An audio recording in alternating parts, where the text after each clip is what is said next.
Kita lanjutkan. Amanar Rasul bima unzila ilaihi min rabbih wal mu'minun kullun amana billahi wa malaikatihi wa kutubihi wa rusulihi la nufarriqu baina ahadin min rusulihi wa qalu sami'na wa ata'na ghufranaka rabbana wa ilaikal masir. Rasul yang Allah pilih, yang mempunyai keimanan yang membaca, dia meyakini apa yang telah diturunkan oleh Allah Subhanahu wa Ta'ala. Kemudian begitu juga orang-orang yang beriman. Mereka itu tidak hanya orang-orang yang beriman itu tidak hanya mempercayai adanya kitab-kitabnya Allah, tapi juga mempercayai kepada malaikat-malaikatnya Allah, mempercayai kepada utusan-utusannya Allah.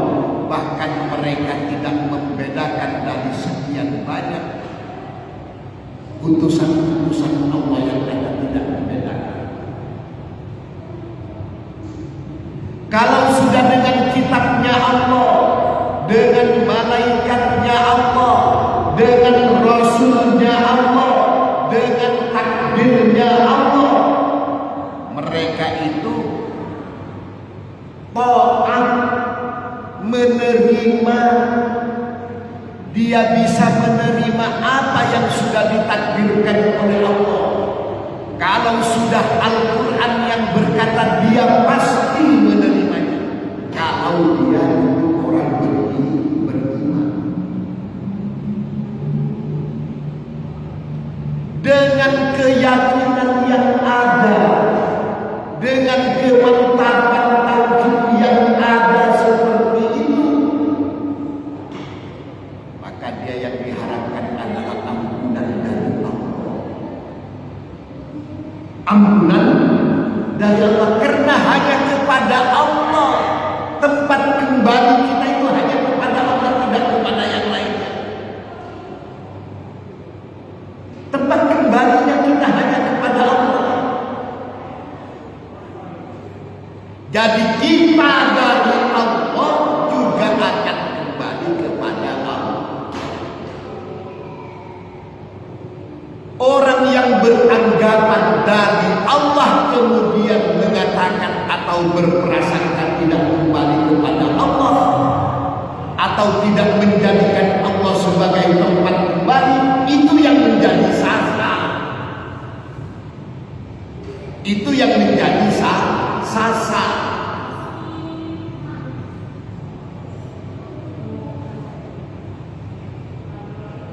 Kita tahu umpamanya, yakin umpamanya kita datangnya dari Allah, tapi kita tidak meyakini atau mungkin separuh-separuh yakinnya bahwa kita akan kembali kepada Allah. Ini yang membuat kita sasar.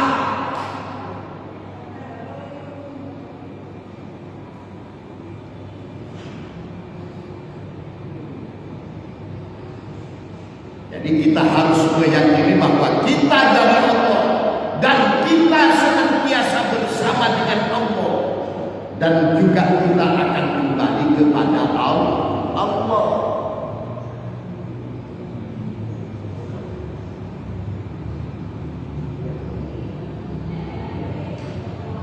Harus ada billahnya. Kita kadang yakin kita datang dari Allah, akan kembali kepada Allah, tapi kita merasa tidak bersama dengan Allah.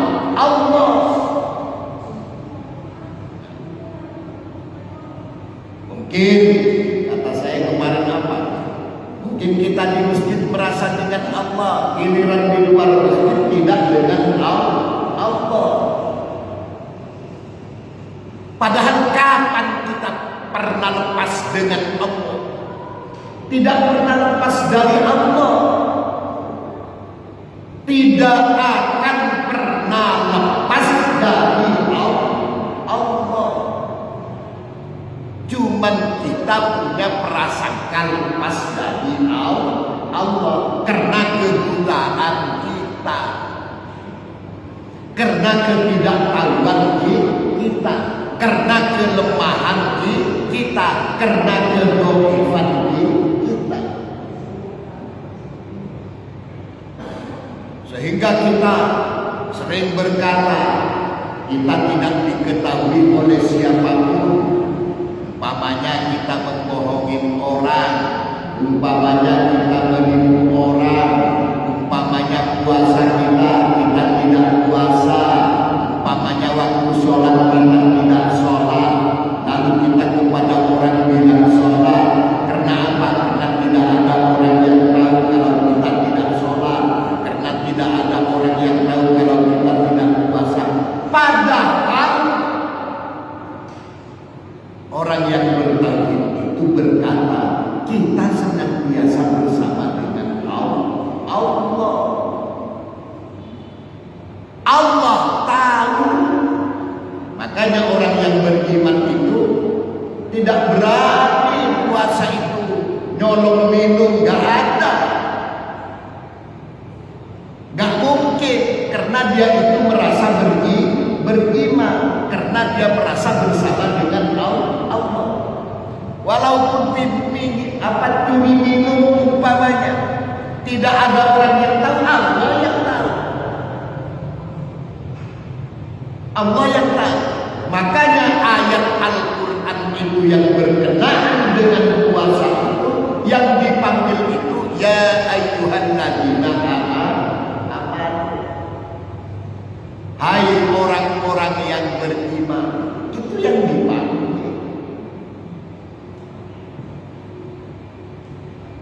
La yukallifullahu nafsan illa wus'aha, laha ma kasabat wa 'alaiha ma kasabat.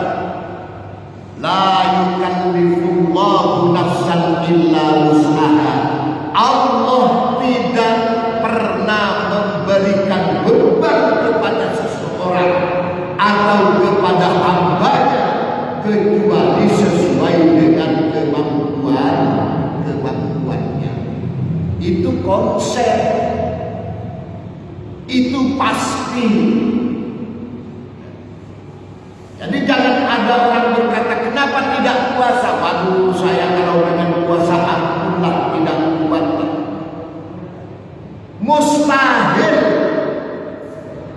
Kalau puasa itu tidak bisa dilakukan oleh orang yang normal, karena memang itu adalah Allah yang membebankan kepada kita, pasti sesuai dengan kemampuan manusia. Tidak mungkin Allah itu memberikan perintah yang di luar kemampuan manusia. Contoh yang di luar kemampuan manusia, bisa nggak nangkep angin kira-kira? Nangkep angin bisa nggak? Nggak mungkin bisa nangkep angin. Ada nggak Allah merintahkan supaya kamu bisa menangkap angin? Nggak ada perintah yang begitu. Puasa ukurannya sehari, lebih dari itu Allah tidak membolehkan. Puasa sehari semalam haram, haram memaksakan diri. Mulai terbitnya fajar sampai terbenamnya matahari, itu memang sudah ukuran yang Allah perintahkan sesuai dengan kemampuan manusia. Tidak usah ditambah-tambah lagi. Puasa pati gede, ada nggak puasa pati gede? Ada. Ada istilah puasa pati gede. Ya untuk yang punya bidang itu ya biarlah dibahas oleh yang punya bidang itu. Tapi ya sudah, perintah puasa itu kalau sudah dari fajar sampai terbenamnya matahari, itu ukuran normal. Tidak, Allah tidak akan memberikan beban yang lebih jauh daripada itu. Tidak mungkin Allah itu memerintahkan sesuatu yang berat, yang tidak mampu dipikul oleh manusia. Tidak mungkin. Tidak mungkin Allah itu zalim kepada hambanya. Kecuali nanti kalau puasa bagi orang yang sakit. Ya. Oh, kalau sakit boleh tidak puasa. Oh, kalau musafir boleh tidak puasa. Oh, kalau ini nanti boleh tidak puasa. Itu karena ada sebab. Itu karena ada sebab. Itu jelas la yukallifullahu nafsan illa wus'aha. Allah tidak akan pernah memberikan beban kecuali beban itu pasti sesuai dengan kemampuan manusia. Begitu juga di dalam hal-hal yang lain. Sampai umpamanya misalkan, waduh ini kok terlalu banyak anak ini, anak kok sampai 11. Amanah anak itu adalah amanah. Tidak akan Allah berikan anak sejumlah itu kalau dia tidak mampu menjaga amanah. Itu pasti. Itu pasti. Hanya saja yang sering terjadi permasalahan. Yang sering terjadi permasalahan, kenapa itu anaknya banyak kok jadi terbengkalai semua utamanya? Kenapa latar pendidikannya ini tidak terkontrol? Kenapa? Kadang kita yang salah menyikapi. Kadang kita salah menyikapi. Kadang kita salah bertindak. Ya. Bagaimana tidak mungkin terjadi salah? Contoh, anak umpamanya banyak. Ya. Katakan anak 4, 5 atau 10, 11. Ya. Begitu giliran itu dapat rezeki memang untuk persiapan pendidikan anak, kita berpola. Berpolanya apa? Dibuatkan rumah, bikin merubah rumah supaya lebih bagus. Giliran nanti masuk kepada kebutuhan pendidikan anak terbengkalai. Itu yang saya katakan kadang kita salah bersikap. Itu kadang kita salah bersikap. Kadang kita menyikapinya yang salah.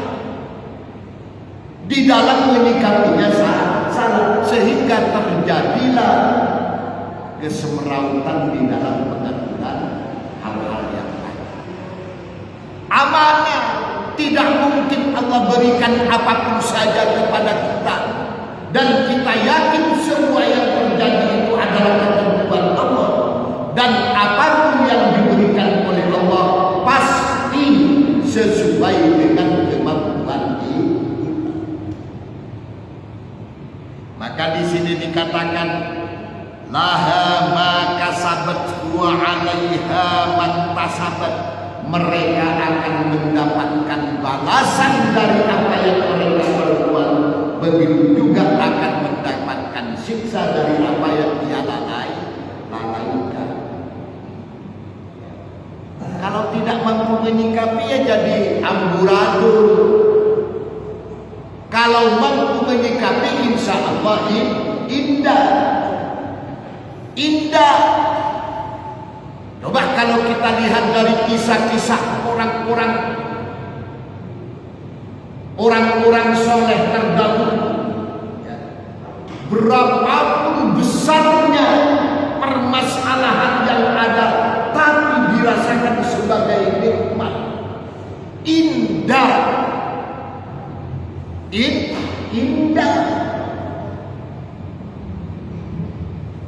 Coba kita kisahnya Nabi Allah Ayub umpamanya, kisahnya Nabi Allah Ibrahim, ya. Kemudian kisahnya Nabi Allah Musa, ya. Nabi Allah Ibrahim umpamanya misalkan dibakar, apa itu tidak berat cobaan seperti itu? Berat. Apa tidak punya kekhawatiran dalam jiwanya?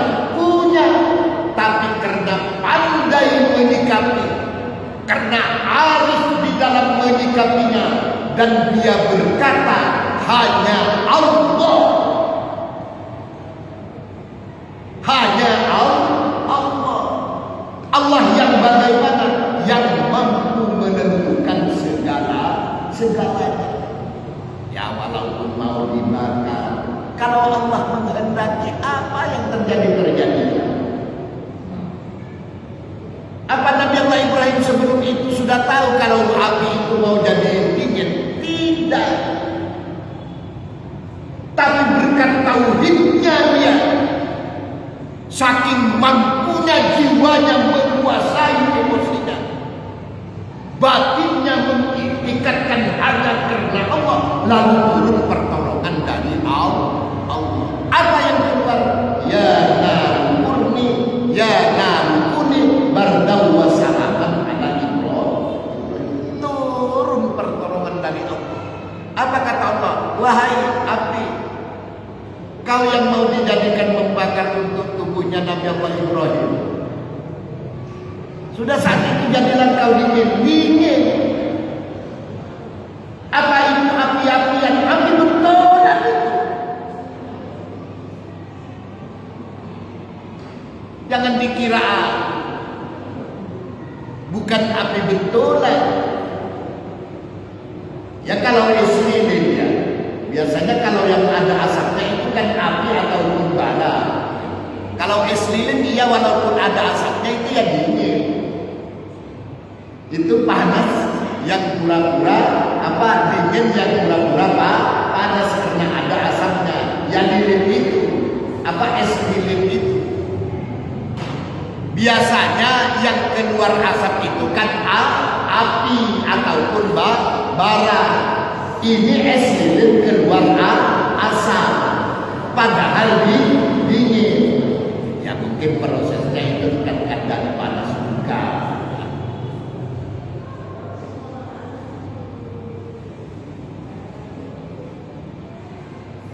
Lalu keluar lagi selanjutnya, Rabbana la tu'akhidna in nasina aw akhtana. Kalau orang yang menggantungkan kepada Allah itu pasti dia berkata, Rabbana la tu'akhidna in nasina aw akhtana. Ya Allah, jikalau aku tersalah, bukan salah ya. Rabbana la tu'akhidna, jangan siksa kami ya Allah. Inna sina, jika kami tersalah, jika kami lupa, au akhtana, ataupun kami tersalah, jangan siksa kami ya Allah jika kami lupa ataupun kami tersalah ya Allah. Ini proses. Jadi di saat orang berbuat mencari jalan keluar itu, yang bergantung kepada Allah itu tidak dilihat dari hasilnya, tapi yang akan dilihat dari prosesnya. Maka pandai-pandailah di dalam melaksanakan proses. Yang dijadikan itu adalah proses. Sampean ya, berusaha untuk bisa berbuat baik, tetapi tidak mampu berbuat baik, ya. Tidak bisa melakukan kebaikan itu, tidak bisa karena terhalang oleh proses yang tidak bisa kita lakukan. Itu nilainya sudah termasuk seperti melaksanakan kebaikan. Sama, nilainya sama. Karena itu adalah sebuah proses.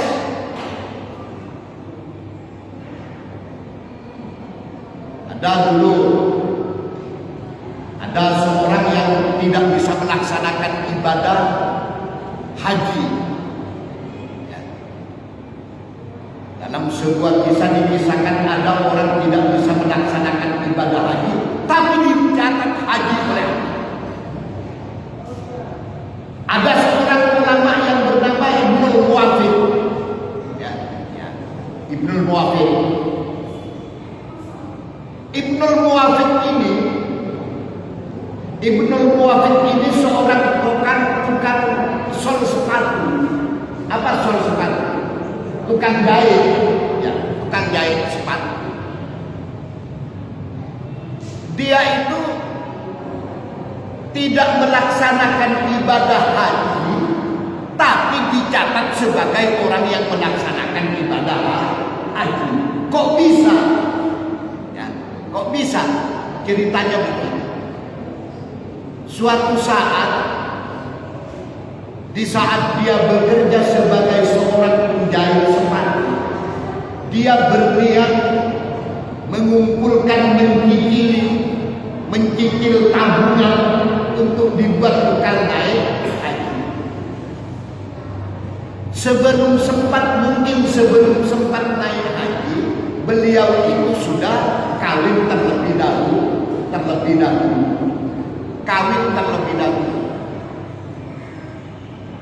Di saat dia kawin, uangnya sudah semakin banyak, cicilannya sudah semakin banyak. Akhirnya dia itu sudah masanya untuk melaksanakan ibadah haji. Bersamaan dengan pelaksanaan ibadah haji itu, istrinya yang baru dikawin itu ternyata sudah ngidam hamil. Sudah hamil. Ya biasanya wanita hamil itu kan memang aneh-aneh kan. Orang ngidam itu biasanya memang aneh-aneh. Permintaannya itu yang bermacam-macam.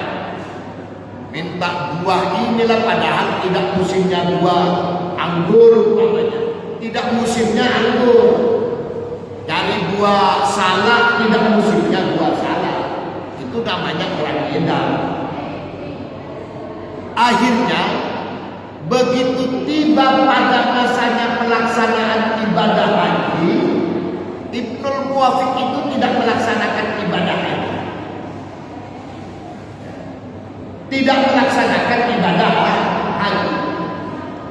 Di sana terjadi dengan seorang ulama besar. Tidak lepas dari ceritanya Abdullah Ibnul Mubarak.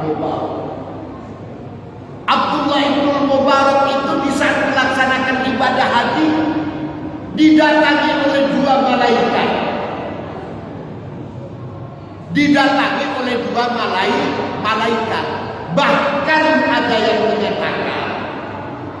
Bahkan ada yang mengatakan beliau itu Abdullah Ibnul Mubarak itu bukan dalam tidurnya, antara tidur dan bangun.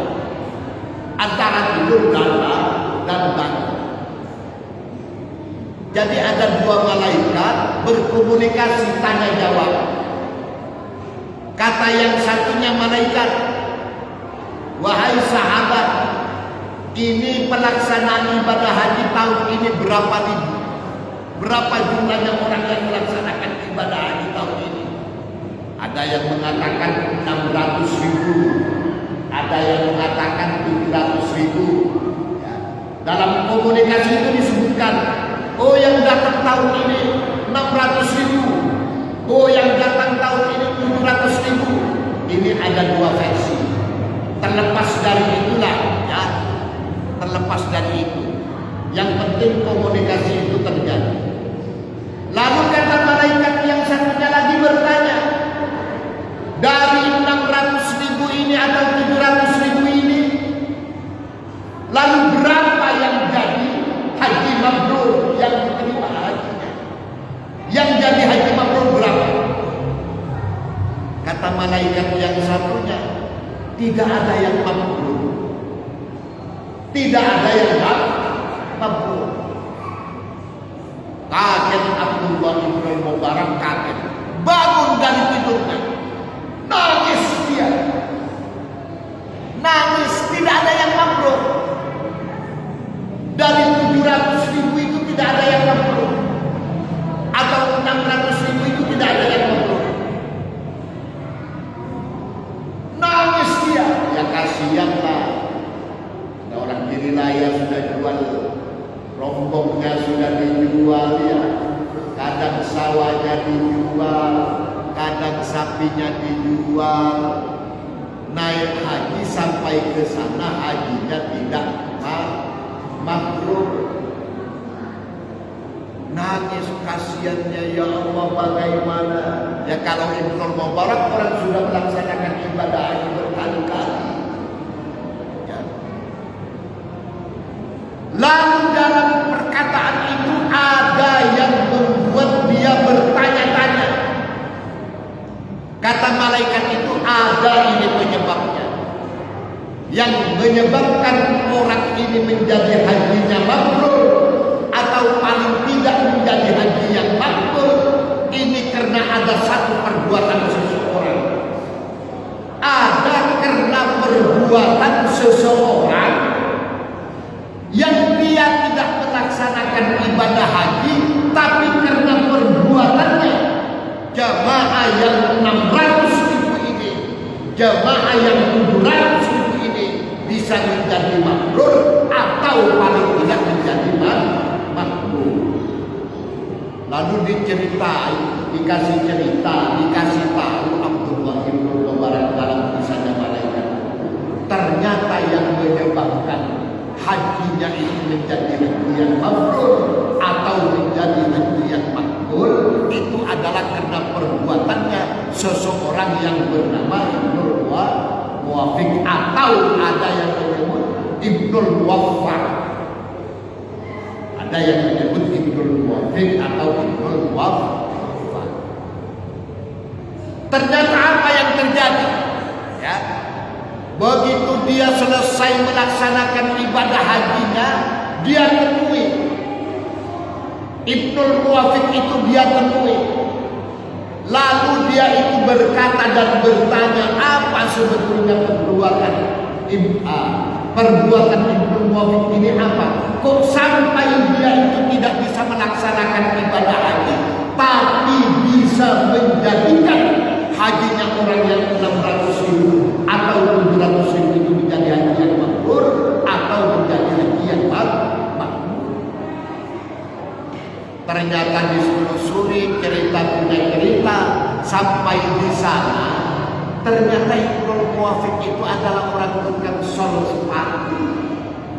Dia itu nabung memang untuk berangkat naik haji, dapat ya 1.000, 2.000, dapat 10.000, 20.000, yang mungkin 1 real, 2 real, 3 real sampai 1 dinar, sampai uang itu terkumpul 300 dinar. Sebelum dia itu mau berangkat haji, memang dia kawin. Dengan perkawinannya, maka istrinya hamil. Di dalam saat hamilnya dia dari karena anak pertama. Ternyata istrinya itu ngidam dengan masakan yang keluar dari rumah seseorang.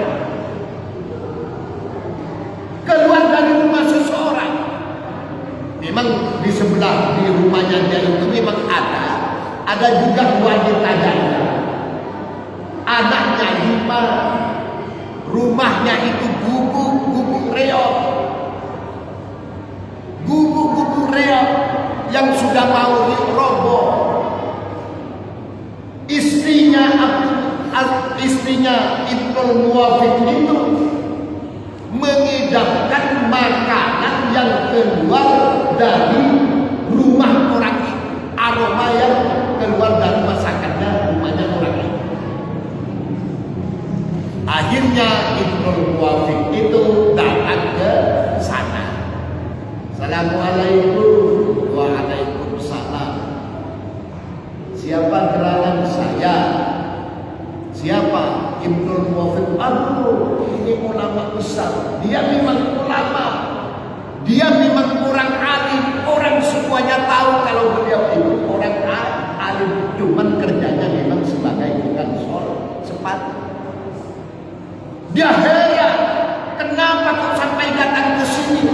Padahal beliau itu ulama besar, orang alim, orang terkenal. Lalu apa kata beliau? Maaf, istri saya sekarang lagi hamil, dan di saat hamilnya dia ngidam. Ternyata yang dia idamkan, yang dia ngidam itu makanan yang dimasak oleh sampean. Makanan yang dimasak oleh sampean, aromanya tercium ke rumah saya.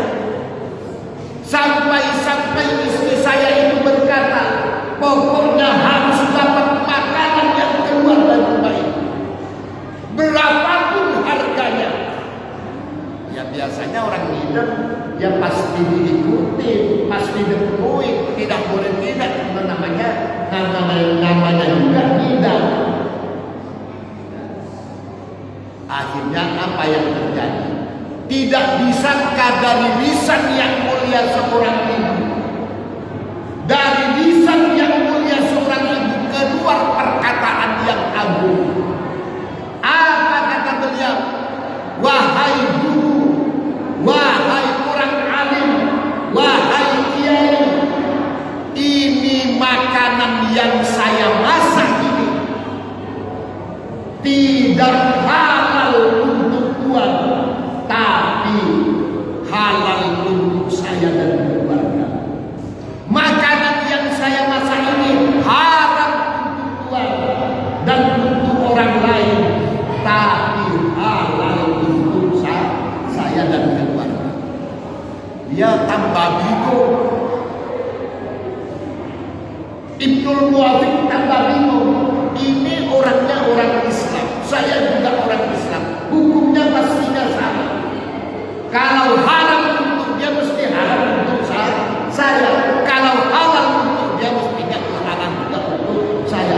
Ini kok ada makanan halal untuk dia, haram untuk saya, kata Ibnul Muwafiq. Ini gerangan apa? Perlu ditelusuri ini. Penasaran dia. Akhirnya dia itu bercerita, maaf Tuhan, kalau Anda bingung kenapa makanan ini bisa menjadi makanan yang haram untuk Tuhan, halal untuk saya, begini ceritanya. Saya punya anak 5. Ini sudah ditinggal oleh bapaknya karena dalam sebuah peperangan, lalu dia itu meninggal dunia. Sekarang saya dalam keadaan miskin, dan saya sudah tidak makan 3 hari 3 malam, dan tidak ada sesuatu yang bisa saya makan kecuali di saat saya berjalan keluar. Di saat perjalanan saya menemukan bangkainya Hemar. Bangkai Hemar. Tahu Hemar? Hemar? Bangkainya Hemar. Jadi ketemu bangkai di jalan di bawah bulan, sampai di rumahnya dimasak. Dimasak untuk siapa? Untuk dirinya, juga untuk anak-anaknya. Makanya kalau dalam keadaan darurat apapun saja boleh. Sehingga kita dalam fikih ad-darurat tubihul mahdzur. Maka dia berani mengatakan demikian. Halal untuk saya, haram untuk Tuhan. Kenapa haram untuk Tuhan? Karena Tuhan tidak dalam keadaan darurat, sedangkan saya dalam keadaan darurat. Kaget dia, heran dia, kagum dia. Seorang ulama dikasih perkataan seperti itu, kagum, luar biasa. Punya prinsip, punya keyakinan yang seperti itu, luar biasa. Lalu bangkit Ibnul Muwafiq atau Ibnul Muwafiq, bangkit dari percakapan itu, pulang ke rumahnya. Sampai di rumahnya, keinginan istrinya itu terobati. Keinginan istrinya itu terobati, sudah tidak ingin kepada makanan itu. Lalu uang yang dia siapkan untuk berangkat haji, dia berikan kepada orang tadi, kepada orang yang miskin itu, kepada ibu tadi.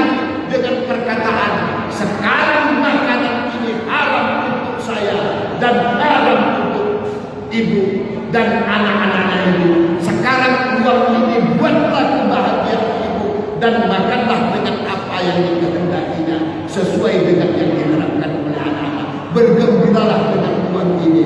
Lalu dia bergembira dan berdoa, semoga rahmat Allah berjujuran kepadamu.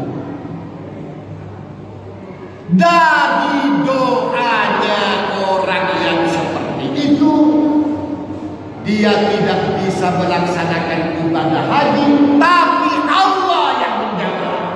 Allah walaupun tidak melaksanakan ibadah haji, tapi dia sudah tercatat sebagai orang yang melaksanakan ibadah haji. Bahkan saking mulianya perbuatannya, Ibnul Wafid tidak melaksanakan ibadah haji itu karena membantu orang yang kelaparan. Dia itu dijamin oleh malaikat dalam perkataannya mampu menjadikan hajinya orang yang 600.000 itu paling tidak menjadi haji makbul. Luar biasa. Kita enggak. Kadang kita kalau tidak ke sana tidak malu, ya. Padahal kewajiban-kewajiban yang lain ada. Kewajiban-kewajiban yang lainnya ada. Ada orang tua yang miskin, orangnya senang mondar-mandir umroh, ya.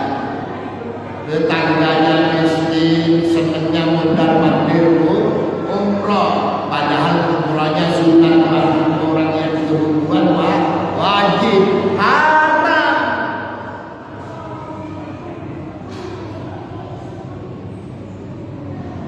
Rabbana la tu'akhidna in nasina aw akhtana. Rabbana wa la tahmil 'alaina isran kama hamaltahu 'alal ladzina min qablina. Ya Allah, jangan sampai Engkau menyiksa kami ya Allah jika kami lupa atau kami tersalah ya Allah. Ya lupa itu distatuskan dengan tersalah, bukan salah. Kalau salah dengan tersalah